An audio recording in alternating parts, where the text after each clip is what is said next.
It's very hard for a small indie game to stand out from the pack. Song of Iron, made and published by Relic, does indeed stand out, because it does everything well.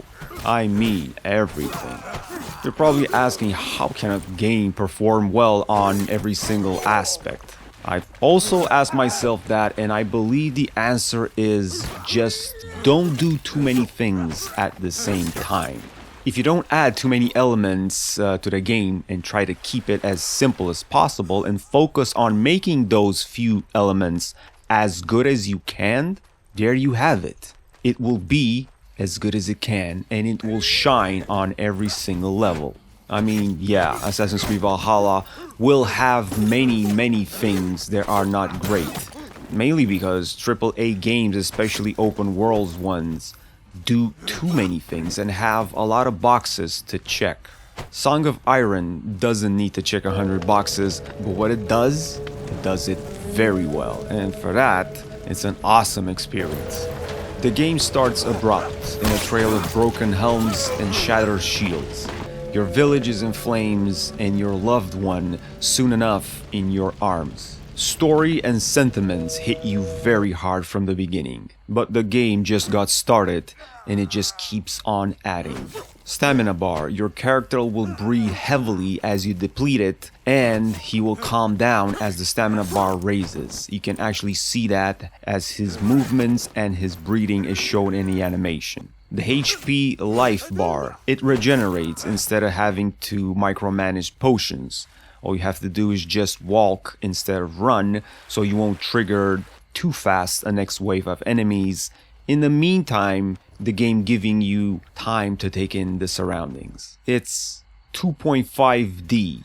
At least that's what it says on a Steam page, and I don't know what that means, but I have seen it before. I'm guessing because your views will be blocked by landscapes, sometimes trees, rocks, making this perfect for immersion, feeling that you are surrounded by the forest, and opportunity for lots of beautiful screenshots. You'll encounter Thor, if that's something you're looking forward to. There are multiple weapons with different style of fighting. You'll find armor, which gives you abilities. Instead of having to deal with a boring skill tree as usual, here the skills are in the form of armor and things that you can equip, which just makes it more immersive.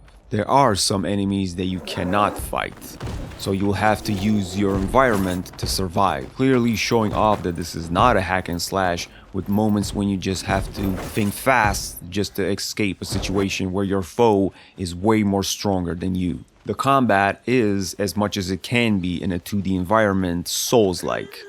Dodging, parrying, rolling on the ground, kicking to stagger your opponent, and all of this while you're micromanaging your stamina bar, making it a familiar Souls-like combat. You play as a heavy Viking. Regardless if you choose to go on the male route or the female, you have that choice in the beginning. You don't move fast, and you're often facing poor odds, forcing you to consider your next move carefully. With tight gameplay, no dull moments as the game is quite short, inside amazing vistas and a soundtrack that makes your heart beat fast, warning you of what it is to come. Song of Iron is a gem, just one that not many people talk about. It has been recently released a couple of days ago, perhaps a week, but I don't see a lot of major channels covering this. I absolutely recommend Song of Iron.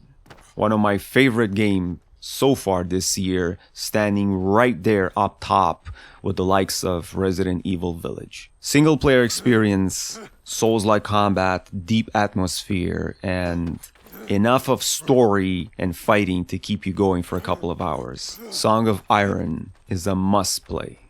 My name is Rocashu. Thank you so much for watching. If you have played so far Song of Iron, let me know what you think about it. If you know a game that is familiar to this, also leave it in the comment section so me and everybody else reading could know about it. Bye. I'll see you in the next one.